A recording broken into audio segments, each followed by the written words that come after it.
In the heart of the lush green hills of eastern Nigeria lies the village of Nsukka, a place where tradition and community are woven into the fabric of everyday life.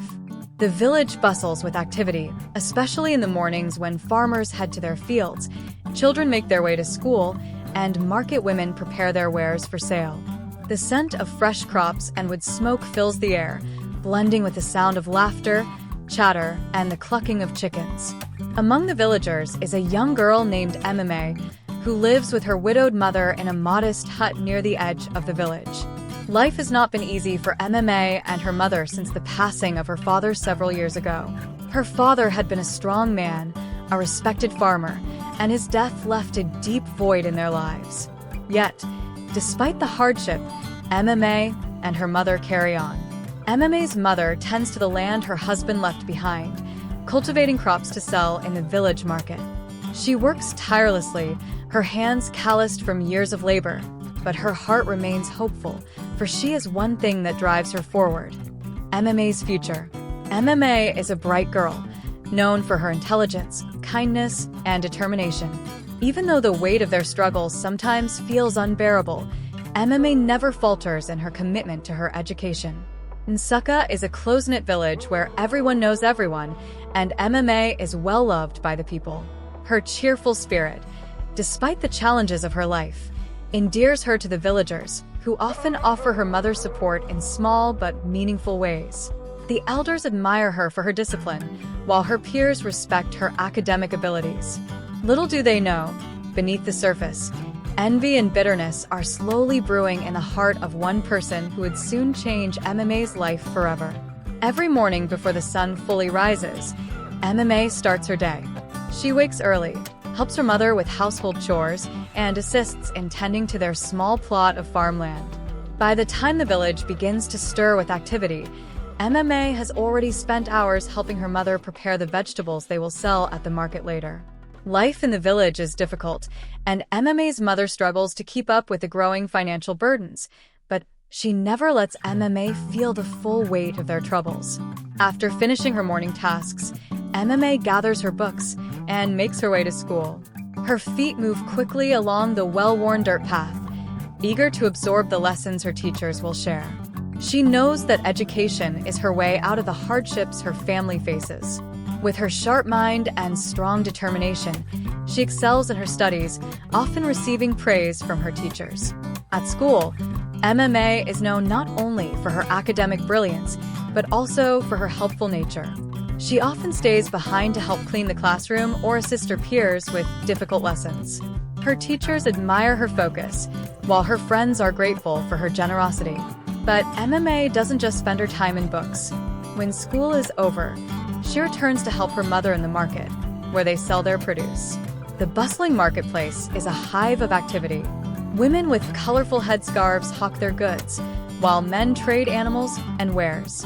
MMA stands beside her mother, smiling at the familiar faces of neighbors who come to purchase vegetables. Although their earnings are modest, every bit helps them get by. Through it all, MMA remains hopeful. She dreams of one day finishing school, attending university, and helping her mother live a better life.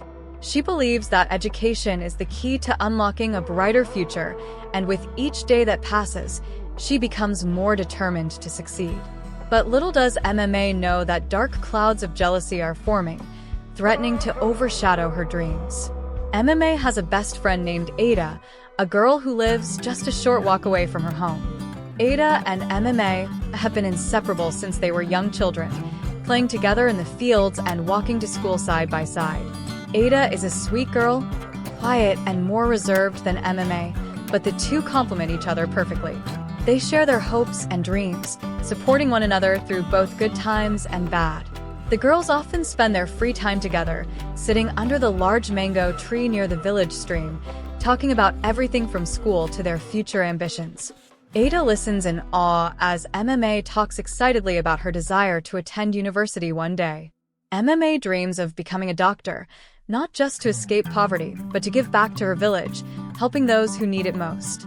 Ada, while happy for her friend, feels a growing sense of insecurity.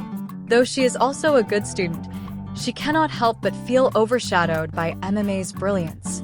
Ada's mother, Ifeoma, constantly compares the two girls, often making Ada feel as though she is not good enough. Ifeoma's jealousy towards MMA is a burden that Ada silently carries, unsure of how to change her mother's feelings. Despite this, Ada never lets her mother's negativity affect her friendship with MMA. She cherishes their bond and looks up to her friend's strength and intelligence. But as Ifeoma's jealousy continues to simmer beneath the surface, Ada finds herself trapped between her loyalty to MMA and her desire to please her mother. Beneath the warmth and smiles Ifeoma shows the villagers, a deep-rooted jealousy is growing. Every time she sees MMA excelling in school or praised by the villagers, it stings her pride. She cannot understand why MMA, the daughter of a poor widow, should be the one to shine when her own daughter, Ada, seems to live in MMA's shadow. Ifeoma's envy festers over time, turning into something darker. In her heart, Ifeoma knows that Ada is a good student, but the village's constant praise for MMA eats away at her. She begins to despise MMA for the attention and admiration she receives. When she sees how the villagers dote on MMA, she feels as though her own daughter is being ignored, and the comparisons to MMA's success become unbearable. Though Ifeoma continues to smile and greet MMA politely when they cross paths, the bitterness in her heart only grows. She begins to imagine ways to tarnish MMA's image, wanting nothing more than to put an end to the endless compliments MMA receives. Her thoughts become consumed by jealousy, and soon, she hatches a plan that will change everything. Despite the envy festering in Ifeoma's heart, MMA continues to live her life with kindness and compassion. She helps the elders in the village carry their goods, spends time teaching younger children, and always offers a smile to those who pass by her family's market stall. Her mother has raised her to be respectful and considerate, even in the face of hardship. One afternoon, MMA is helping an elderly woman named Mama Nkechi carry her basket of yams to the market. Mama Nkechi praises MMA's helpfulness, saying, "You are truly a blessing, my child. Your mother must be so proud of you." MMA smiles humbly. "It is nothing, Mama Nkechi. I am happy to help." As the two walk side by side, Ifeoma watches from a distance. Her lips tighten into a thin line as she overhears Mama Nkechi's praise. Her jealousy, once a quiet whisper, now roars in her mind. She feels like she cannot escape the comparisons between her daughter and MMA, and her resentment deepens. But MMA, unaware of the darkness swirling in Ifeoma's heart, continues to spread kindness wherever she goes. It is her nature to be helpful, and she never expects anything in return. However, the storm is brewing, and soon, MMA's life will be changed forever. Before I continue, this is a plea to you, my awesome viewers who haven't subscribed to my channel, to please be a part of my growth. I'm begging you, click on that subscribe button, please. And if you're a returning subscriber, hey, welcome back. I am so happy to have you here. Thank you so much. The sun had barely risen over the hills when MMA awoke to the sound of birds chirping outside her window. She yawned and stretched, only to realize that she had overslept. Panic surged through her as she scrambled out of bed. On any other day, MMA would have already been up helping her mother with the morning chores, but today she was late for school. Quickly, she dressed and gathered her books. Normally, MMA would stop by Ada's house so they could walk to school together, but today she didn't have time. She assumed Ada had already left for school, as they were never late. With no time to waste, MMA grabbed a piece of yam her mother had prepared and rushed out the door, calling a quick goodbye over her shoulder. As she hurried along the dirt path that led to the school, her thoughts drifted to the upcoming exams. She was nervous but excited. These exams were crucial. They would determine whether she could move forward with her plans to attend university. MMA had studied hard and was confident in her abilities, but she also knew how much was riding on her success. When she arrived at school, she noticed something unusual. Ada wasn't in her usual seat. MMA scanned the classroom, expecting to see her friend's familiar face, but Ada was nowhere to be found. Frowning, she asked one of their classmates if they had seen Ada that morning, but no one had. Perhaps she's sick, MMA thought to herself. The idea unsettled her. Ada never missed school unless something was seriously wrong. MMA made a mental note to check on her friend after class. As she tried to focus on her lessons, a nagging sense of worry lingered in the back of her mind. Little did she know, the events of that day would set off a chain reaction that would change her life forever. After the final school bell rang, MMA packed her books and set off on the familiar path home, her feet kicking up small clouds of dust as she walked. Her thoughts were still on Ada, wondering what had kept her from school that day. Maybe she had fallen ill, or perhaps her family was dealing with something serious. Either way, MMA knew she had to check on her friend. As MMA approached the bend in the road leading to her home, she spotted a familiar figure standing by the roadside. It was Ifeoma, Ada's mother, holding a live chicken by the wings. The sight of Ifeoma brought a smile to MMA's face, and she waved politely as she neared. "Good afternoon, Mama Ada," she greeted warmly. Ifeoma returned the smile, though there was something cold in her eyes. "Good afternoon, MMA. How was school today?" "School was fine, Mama," MMA replied, "but I didn't see Ada in class. Is she okay?" Ifeoma's expression softened as she replied, "Yes, she's fine. Just a little sick with malaria. But don't worry, she's already taking medicine and will be better soon." MMA's worry eased slightly at the reassurance. "I'm glad to hear that. Please tell her I'll come visit later to check on her." "I will, my dear," Ifeoma said, her smile tightening. "Thank you for your concern." Just as MMA was about to continue on her way, Ifeoma called out, "MMA, please help me hold this chicken for a moment. I need to ease myself in the bushes. I'll be right back." MMA, always eager to help, didn't hesitate. "Of course, Mama," she said, taking the chicken from Ifeoma's hands and holding it carefully. She watched as Ifeoma disappeared into the nearby bushes. What MMA didn't know was that Ifeoma wasn't going to ease herself. Hidden among the trees, Ifeoma watched with calculating eyes, waiting for the perfect moment to spring her trap. Her heart pounded with anticipation, her jealousy fueling the sinister plan she had concocted. Today, Ifeoma would put an end to MMA's success once and for all. Hidden in the bushes, Ifeoma crouched low, her breath shallow as she peered through the foliage. She watched MMA, standing innocently by the roadside, holding the chicken as if it were nothing more than a simple favor for a neighbor. But for Ifeoma, this was far from a simple act. Today, everything would change.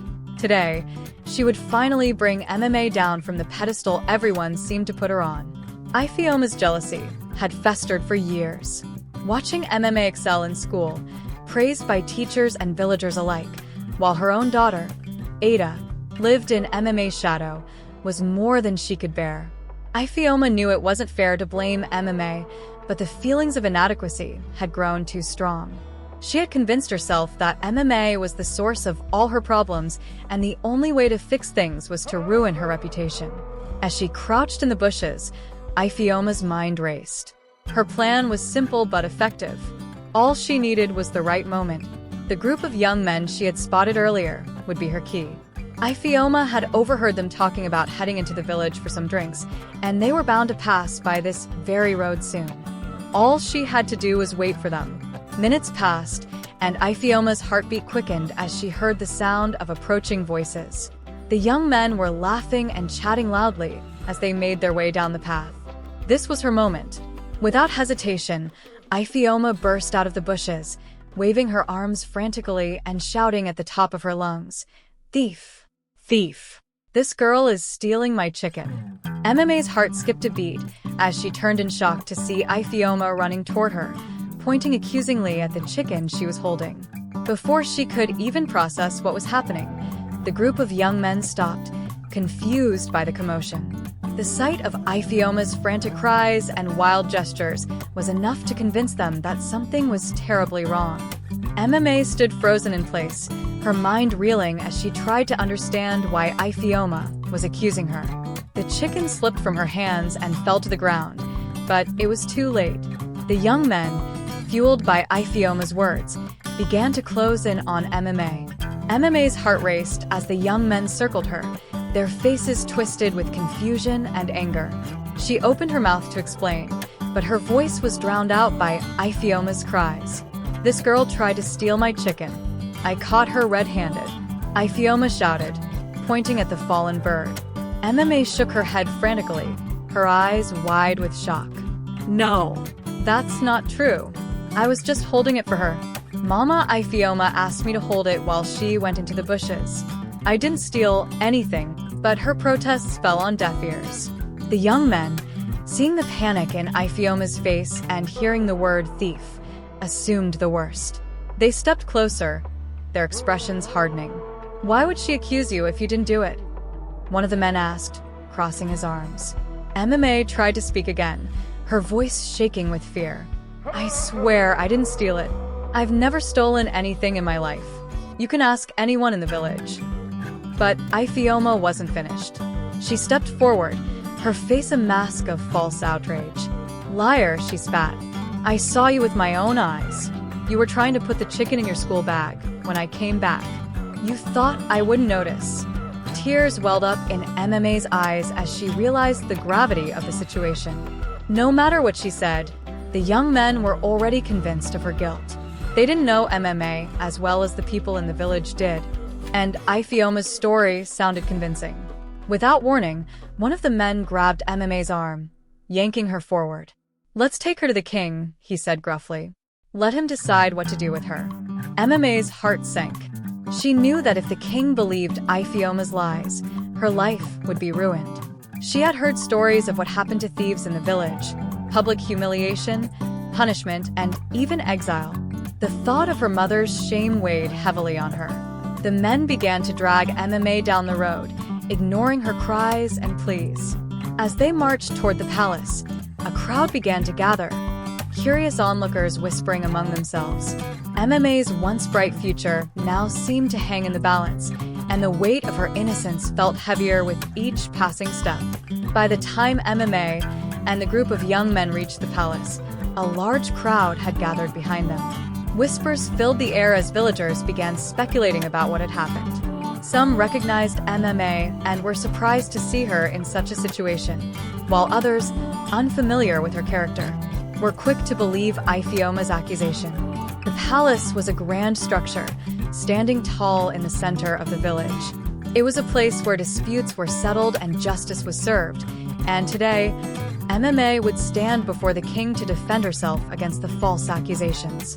Her heart pounded in her chest as the men led her through the gates and into the large courtyard where the king often held his council.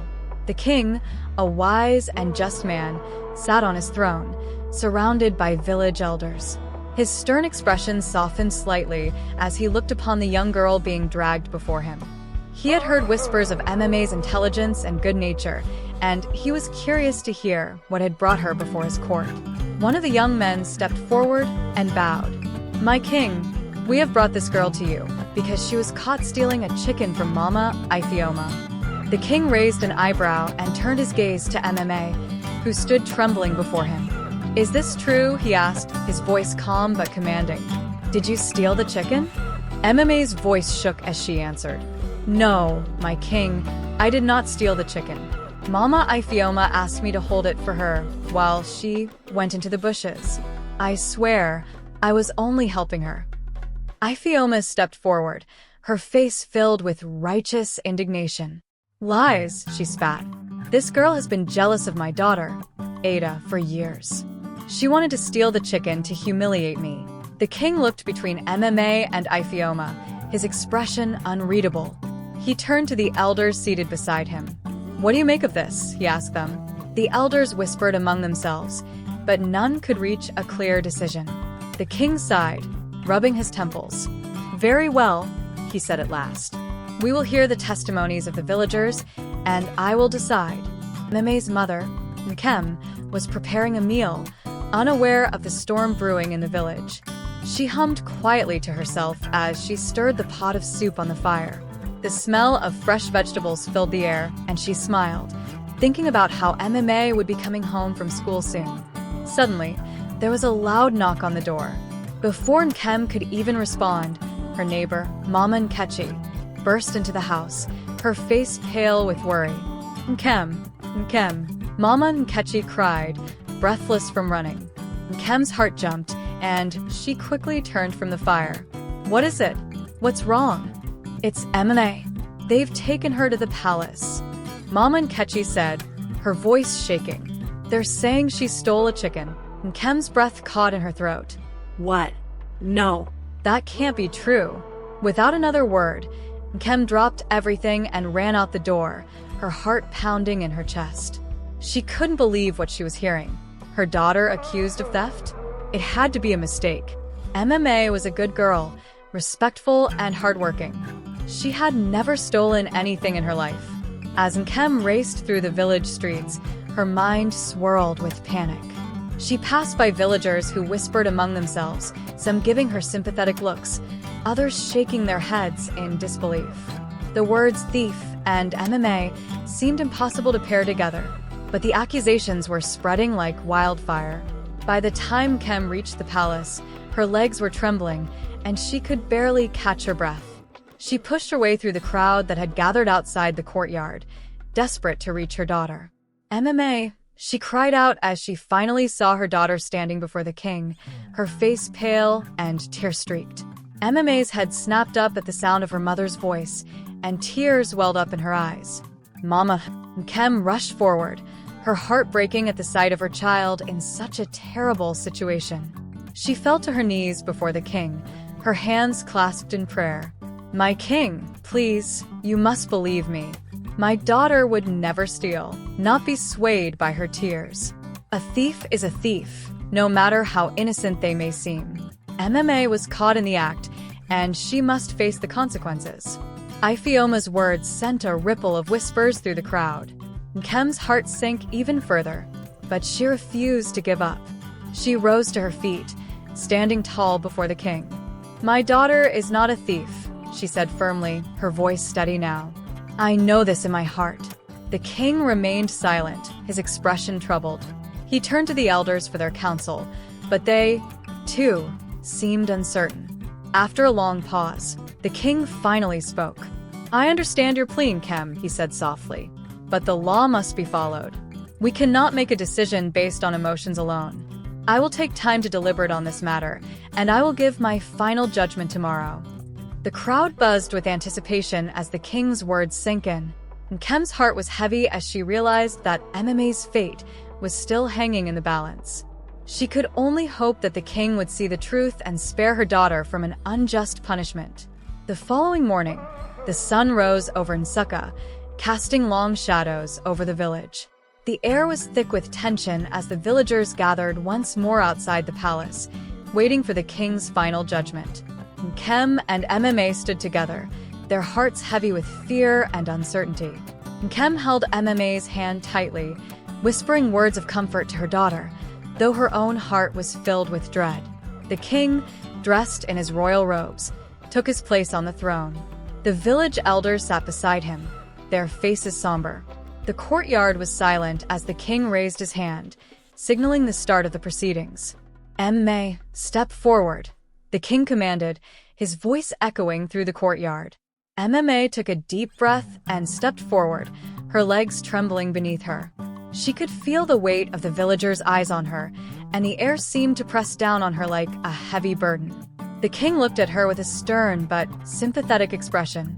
After much deliberation, I have come to a decision, he said slowly. While I understand your mother's pleas and believe that you may not be entirely guilty, the law of this village must be upheld. MMA's heart sank. She had hoped, prayed, that the king would believe her, that he would see through Ifeoma's lies and set her free. But now, standing before him, she knew that hope was slipping away. The king continued, his voice grave. For the crime of theft, the punishment is 30 lashes. However, in light of your youth and the uncertainty surrounding this case, I will reduce the punishment. You shall receive 15 lashes, and then you will be free to return to your family. A collective gasp swept through the crowd. 15 lashes. It was still a harsh punishment, especially for someone as young and frail as MMA. Nkem's knees buckled, and she clutched her chest, her breath coming in short, panicked gasps. She wanted to scream, to beg the king to reconsider, but the words wouldn't come. Her vision blurred with tears, and her legs felt like they would give way at any moment. The king raised his hand again, signaling the guards to bring out the whip. "Prepare her," he ordered, his voice cold and final. The guards stepped forward, their faces impassive as they took MMA by the arms. Nkem's heart shattered as she watched them lead her daughter to the center of the courtyard, where the punishment would be carried out. She could hardly breathe, her chest tight with fear and anguish. MMA stood trembling, her knees weak, as the guards prepared the whip. The sound of the whip unfurling sent chills down her spine, and she squeezed her eyes shut, praying for the strength to endure what was coming. She had never been so scared in her life. The first lash struck her back, and a sharp cry escaped her lips. The pain was unlike anything she had ever felt before, and it tore through her like fire. The crowd watched in silence, some with tears in their eyes, others with grim expressions of acceptance. This was the law, after all. Nkem's cries filled the courtyard as she watched her daughter being whipped. She tried to rush forward, to stop the punishment, but the guards held her back. "No, please. She's innocent," Nkem screamed, her voice hoarse from desperation. "My daughter is innocent." But her pleas fell on deaf ears. The king watched with a heavy heart as the punishment continued. He had not wanted it to come to this, but the law was clear. Even as he looked at MMA's small frame shaking with each lash, he knew there was no turning back. The lashes continued, each one worse than the last. By the 10th lash, MMA's strength began to wane. Her legs buckled, and she collapsed to the ground, her body trembling with pain. The guards paused, waiting for the king's command, but the king nodded for them to continue. The final 5 lashes were the hardest. MMA's cries had grown weak, and her vision blurred with tears and pain. She could barely hear her mother's wails in the distance, everything becoming a hazy blur of agony and sorrow. When the final lash struck, MMA lay motionless on the ground. The guards stepped back, their task complete. The king signaled for them to lift her up, but MMA's body remained limp in their arms. The crowd was silent, the weight of the punishment heavy in the air. Nkem rushed forward the moment the guards released MMA's lifeless body. She fell to her knees, cradling her daughter's broken frame in her arms. Tears streamed down her face as she rocked MMA back and forth, her cries piercing the silence of the courtyard. MMA, please wake up." Nkem sobbed, shaking her daughter gently. But MMA did not respond. Her eyes were closed, and her chest did not rise with breath.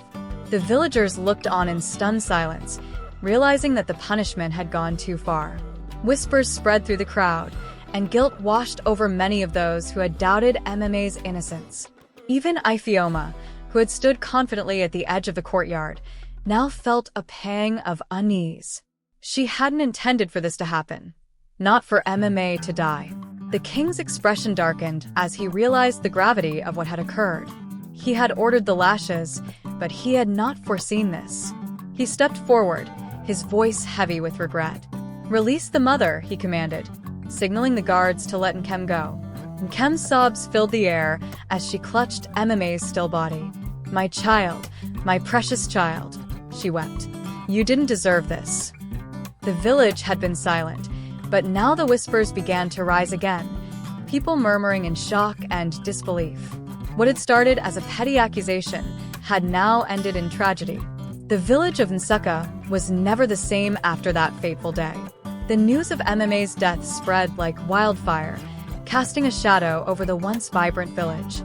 People whispered about the unjust punishment that had led to her untimely death, and guilt began to creep into the hearts of those who had doubted her innocence. MMA had been a kind and hardworking girl, loved by many, and now she was gone, a victim of a cruel twist of fate. Nkem, broken and consumed by grief, retreated into her home. She rarely left the house, her spirit crushed under the weight of losing her only child. The villagers tried to comfort her, bringing food and offering their condolences, but nothing could ease the pain in her heart. Every day, she would sit by MMA's empty bed, weeping and speaking softly to the memory of her daughter. Ifeoma, meanwhile, found no solace. Her plan had succeeded far beyond what she had intended.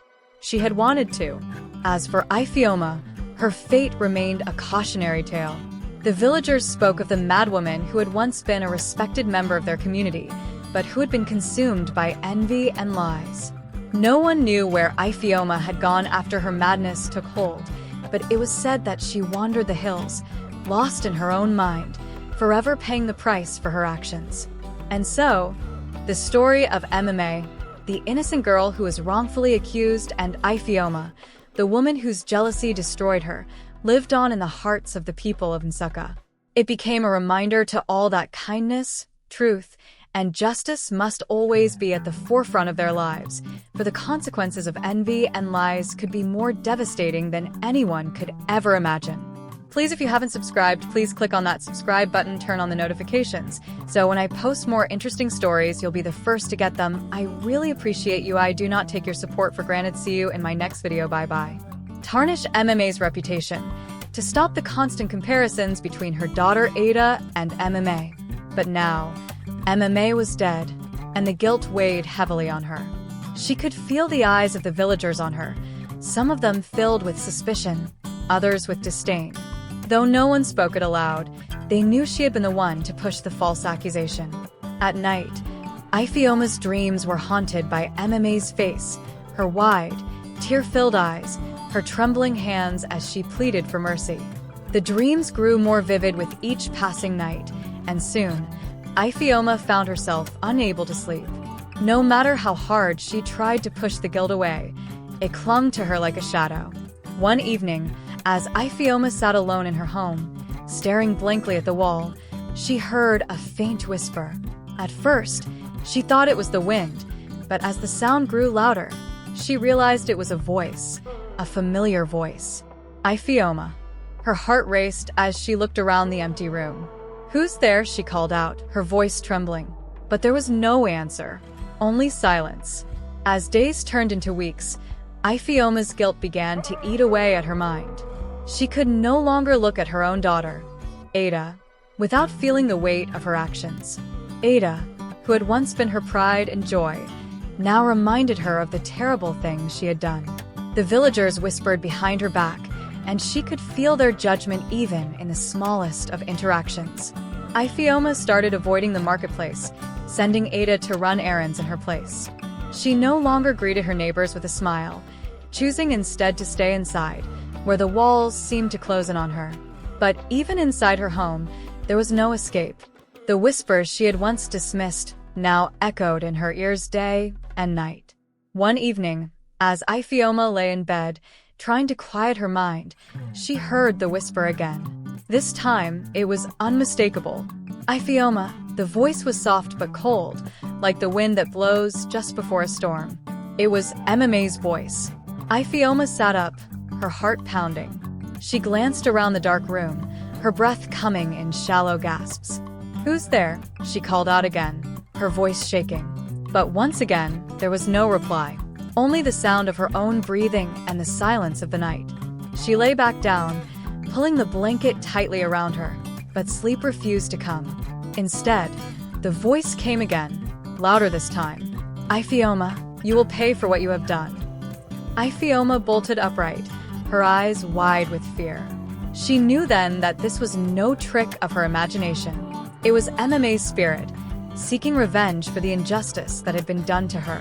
Trembling, Ifeoma whispered, "Please forgive me. I didn't mean for this to happen." But the voice did not forgive. It only grew louder, echoing in her ears. "You will pay." As the nights passed, Ifeoma's fear turned into terror. The voice haunted her every moment, growing louder and more persistent. She could no longer sleep, and her once bright eyes became hollow and sunken. She would see MMA's spirit in every shadow, in every corner of her home. No matter where she turned, MMA's presence seemed to follow her, an unrelenting reminder of her guilt. One night, as Ifeoma sat by the fire, trying to calm herself with a cup of hot tea, she felt a sudden chill in the air. The flames in the hearth flickered, and the room grew cold. She shivered, pulling her shawl tightly around her shoulders, but the chill only deepened. Then, Out of the corner of her eye, she saw a figure, faint but unmistakable. It was MMA, standing in the shadows, her eyes fixed on Iphioma with a cold, piercing gaze. Iphioma dropped the cup, the tea spilling across the floor as she stumbled backward. "No," she cried. "Please, I'm sorry. I didn't mean for this to happen." But MMA's spirit did not move. She stood silently, her presence filling the room with an overwhelming sense of dread. "Iphioma," the spirit whispered, her voice like ice. "You will suffer as I suffered. You took my life, and now I will take yours." Iphioma fell to her knees, tears streaming down her face. "Please forgive me. I never meant for this to happen. I only wanted to protect my daughter. I didn't mean for you to die." But MMA's spirit remained unmoved. "Forgiveness is not for mortals," she said coldly. "You will live, but you will live in madness. From this day forward, no one will recognize you. You will wander the earth alone, tormented by your guilt." With that, the spirit vanished, leaving Iphioma trembling and alone. The room returned to its normal temperature, but the terror that had gripped Iphioma remained. She knew then that her fate was sealed. The very next morning, the curse began to take hold. Iphioma awoke feeling disoriented and confused. She wandered through the village in a daze, her clothes disheveled and her hair unkempt. She approached her neighbors, trying to explain herself, but they looked at her with confusion, as if they no longer knew who she was. "Good morning, Mama Ada." Iphioma greeted one of her neighbors, but the woman frowned, her brow furrowed. Who are you? "I don't know you." Iphioma's heart sank. She hurried to another neighbor, but received the same response. It was as if she had become invisible, a stranger in her own village. No one recognized her, not even her own daughter, Ada, who looked at her with wide, frightened eyes when she tried to speak to her. "Mama," Ada cried out in confusion. Who are you? "Why are you calling me daughter?" Iphioma's heart broke at the sound of Ada's words. She reached out to touch her daughter, but Ada pulled away, running inside the house and slamming the door behind her. The curse was real. MMA's spirit had taken her identity, her place in the world, and now she was nothing but a wandering soul, lost and alone. Days turned into weeks, and Iphioma's madness grew. She wandered the village, speaking to people who no longer knew her, begging for forgiveness that would never come. The villagers began to whisper that Iphioma had gone mad, that she had been cursed for her wickedness, though none of them knew the full truth. Iphioma's once proud and confident demeanor was replaced by a broken, haunted expression. She spent her days talking to herself, her mind unraveling as the weight of her guilt consumed her. MMA's curse had taken hold, and there was no escape. The story of MMA's tragic death and Iphioma's downfall became a legend in Nsukka. Villagers spoke of it in hushed tones, warning their children of the dangers of jealousy and false accusations. MMA's life, though cut short, became a symbol of innocence and the consequences of envy. Her kindness and hard work were remembered by all, and her name was spoken with reverence. The king, too, was deeply affected by the events. He realized that his judgment had been clouded by the pressure of the mob and the desire to uphold the law. MMA's death weighed heavily on his conscience, and he vowed never to let such a miscarriage of justice happen again. The villagers, once divided by jealousy and competition, grew closer in the aftermath of MMA's death. They learned to appreciate one another's talents and successes, rather than letting envy drive them apart. The elders often told the story of MMA and Iphioma, reminding the younger generations that truth and justice must always prevail. Nkem, though forever heartbroken by the loss of her daughter, found solace in the knowledge that MMA's story had changed the village for the better. She lived the rest of her days quietly, honoring her daughter's memory by continuing to help others and being a beacon of kindness in the community.